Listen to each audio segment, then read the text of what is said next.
Di sini saya akan memberikan sebuah contoh kasus Al-Quran mampu menjawab tantangan zaman. Dalam peradaban zaman modern saat ini sudah mulai luntur akibat kebudayaan yang sekian lama dibangun oleh para ulama dalam masyarakat. Kegiatan yang saat ini sudah mulai luntur adalah kumpul-kumpul dengan membaca Al-Quran dengan bergantian. Contohnya seperti tadarusan. Tadarusan dilakukan agar supaya dapat menjalin keharmonisan dalam bermasyarakat. Dengan hal inilah dengan sendirinya akan muncul muhabbah atau kecintaan yang luar biasa dengan sesama umat muslim. Dengan tadarus inilah bisa diambil sebuah hikmah rasa kepedulian, kasih sayang sesama umat manusia.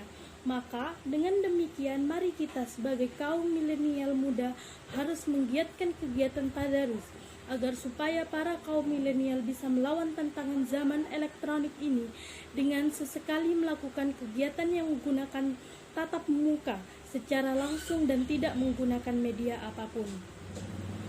Yang kedua, buktikan dalam sebuah contoh kasus bahwa hadis adalah sebuah penjelasan dari Al-Quran.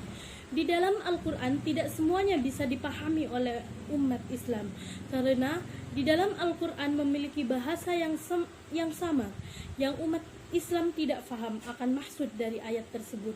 Seperti kasus sholat, bahwa di dalam ayat yang menerangkan tentang sholat tidak secara rinci menjelaskan tentang gerak-gerik sholat. Maka karena bahasa di dalam Al-Quran yang kurang dipahami, maka Rasulullah yang memberikan penjelasan mengenai ayat tersebut. Yang ketiga, bagaimana pendapatmu tentang orang yang selalu mengatakan semua permasalahan harus kembali pada Al-Quran dan hadis? Pendapat saya mengenai semua permasalahan harus kembali kepada Al-Quran dan hadis sangat perlu. Mengapa demikian? Karena di dalam Al-Quran telah ada solusi dalam menyelesaikan masalah, dan hadis adalah sebagai mengaplikasikan yang diajarkan baginda Nabi Muhammad SAW dari Al-Quran. Maka jika ada suatu masalah yang terjadi, maka penyelesaiannya harus merujuk kepada Al-Quran dan hadis, mengingat sumber hukum yang selalu dijadikan acuan dalam Al-Quran dan hadis. Jelaskan bagaimana solusi yang ditawarkan agama Islam dalam menyikapi wabah COVID-19 seperti saat ini. Solusi yang ditawarkan Al-Quran dalam masalah COVID-19 adalah dengan selalu menjaga kebersihan diri dari lingkungan sekitar.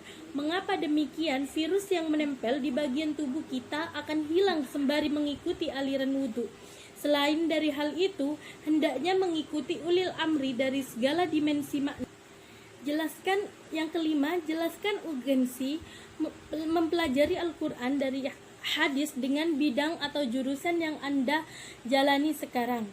Pentingnya mempelajari ilmu Al-Quran dan hadis dalam dimensi ruang akuntansi adalah kita sebagai intelektual muda harus menjaga integritas diri. Mengapa demikian? Karena di dalam bidang akuntansi sendiri ialah bidang yang bergelut dalam bidang keuangan.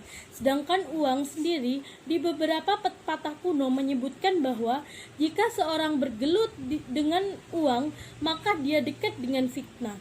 Jadi, seharusnya kita sebagai sarjana ekonomi Islam harus mengedepankan akhlak dalam melakukan profesi kita. Sekian dari saya. Wassalamualaikum warahmatullahi wabarakatuh. Assalamualaikum warahmatullahi wabarakatuh. Perkenalkan, saya Nanda Lutfi Nur Fadilah, NIM E 2019-3148. Setiap tantangan zaman sudah ada cara penyelesaiannya di dalam Al-Quran, karena Al-Quran adalah pedoman hidup manusia sampai akhir zaman. Sebagai contoh, Al-Quran telah memberikan kepada kita tuntunan dalam memilih dan menjadi seorang pemimpin.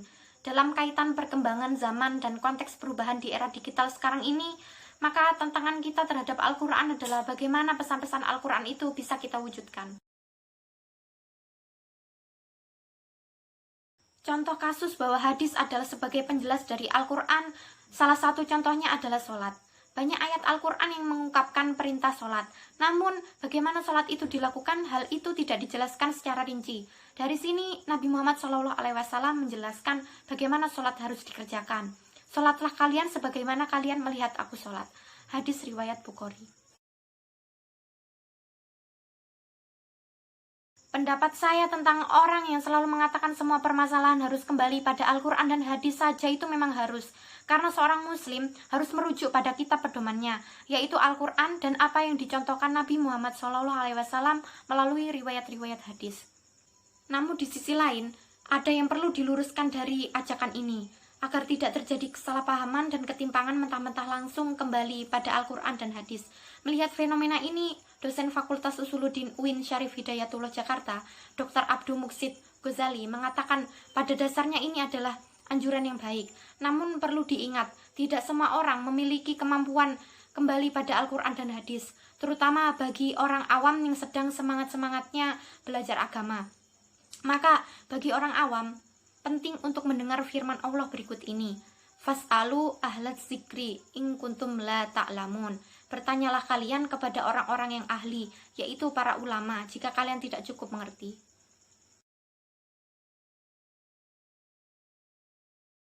Solusi yang ditawarkan agama Islam dalam menyikapi wabah COVID-19 adalah dalam Islam, kesehatan dan keamanan disejajarkan dengan kebutuhan pangan.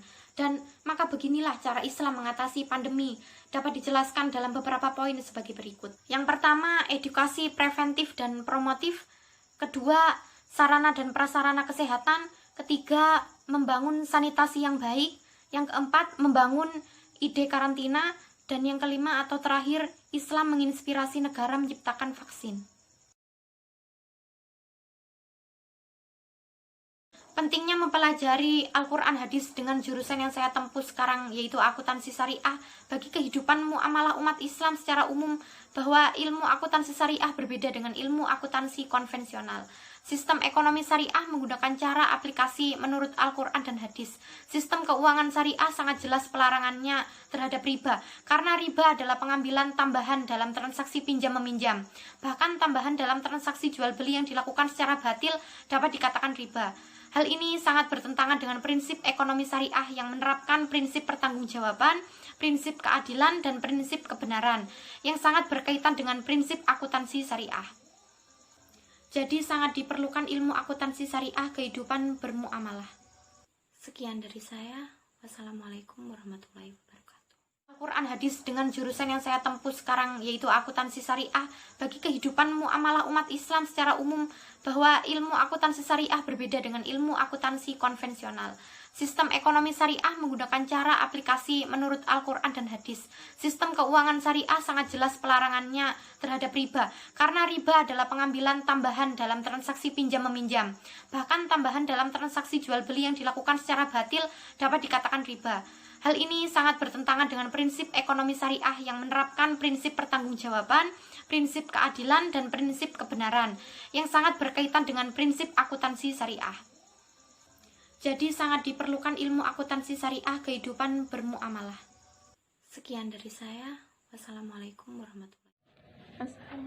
warahmatullahi wabarakatuh. Nama saya Qurratul Ainiatis Zahra, NIM E 2019-3149. Di sini saya akan menjawab soal UAS dari matkul Al-Quran dan hadis. Soal yang pertama yaitu buktikan dalam sebuah kasus bahwa Al-Quran mampu menjawab tantangan zaman. Dalam menjawab tantangan zaman, Al-Quran dapat menyelesaikan berbagai konflik maupun persoalan yang berhubungan dengan manusia. Krisis lingkungan seperti krisis global yang semakin parah pada zaman sekarang. Di sini kita dapat mengatasi dengan berikhtiar kepada Al-Quran dengan menempatkan iman dan takwa. Soal nomor yang kedua, buktikan dalam sebuah contoh kasus bahwa hadis adalah sebagai penjelas Al-Quran. Di sini saya mencontohkan seperti halnya sholat.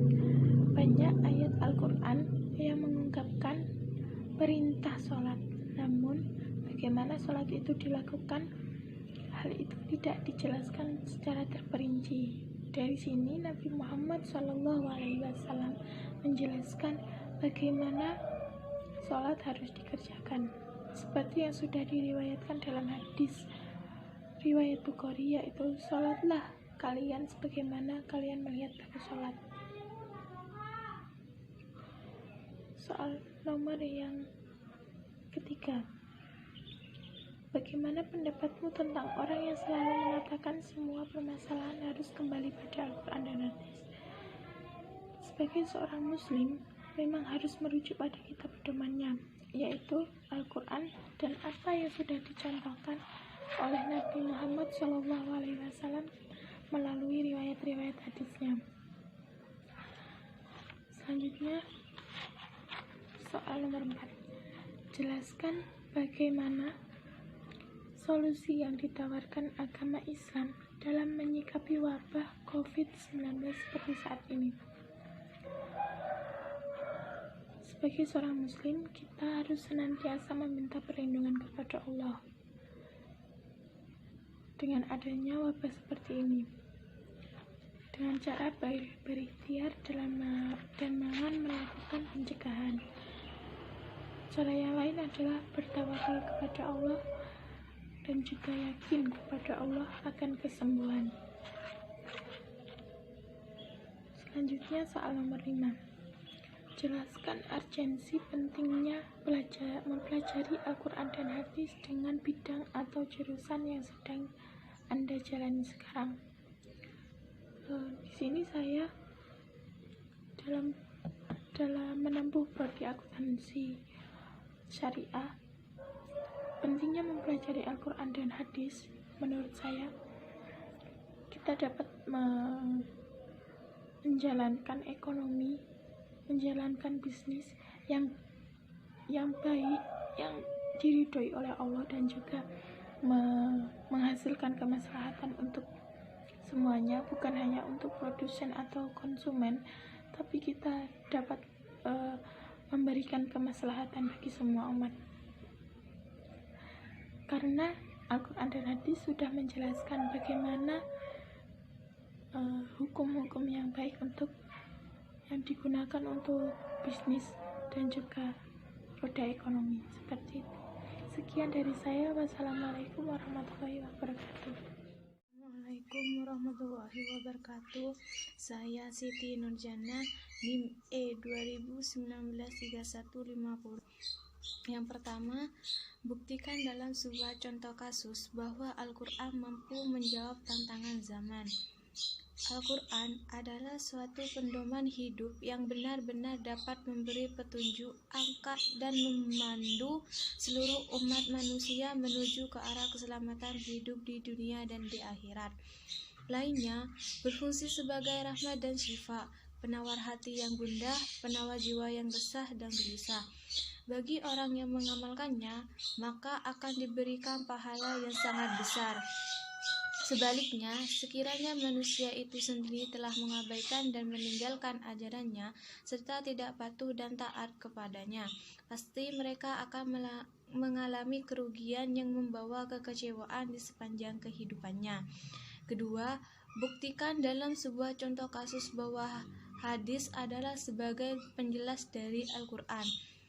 Dalam kedudukannya sebagai penjelas, hadis kadang-kadang memperluas hukum dalam Al-Quran atau menetapkan sendiri hukum di luar apa yang ditentukan Allah dan dalam Al-Quran. Kedudukan hadis sebagai bayani atau menjalankan fungsi yang menjelaskan hukum Al-Quran tidak diragukan lagi dan dapat diterima oleh semua pihak, karena memang untuk itulah Nabi ditugaskan Allah Subhanahu wa Ta'ala. Namun dalam kedudukan hadis sebagai dalil yang berdiri sendiri dan sebagai sumber kedua setelah Al-Quran menjadi bahan perbincangan di kalangan ulama. 3. Bagaimana pendapatmu tentang orang yang selalu mengatakan semua permasalahan harus kembali pada Al-Quran dan hadis saja? Pendapat saya adalah ketika kita mempunyai permasalahan, maka kita harus kembali pada Al-Quran dan hadis, karena di dalam Al-Quran dan hadis sudah ada penjelasannya masing-masing. 4. Jelaskan bagaimana solusi yang ditawarkan agama Islam dalam menyikapi wabah COVID-19 seperti saat ini.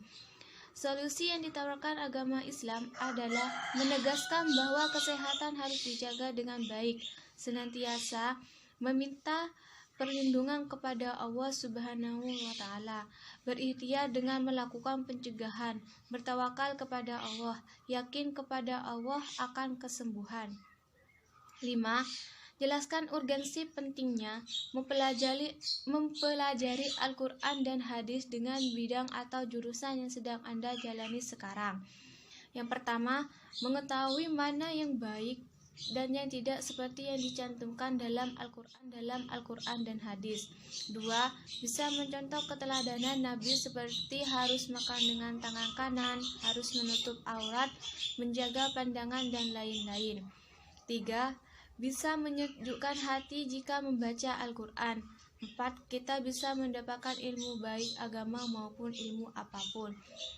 Sekian dari saya. Assalamualaikum warahmatullahi wabarakatuh.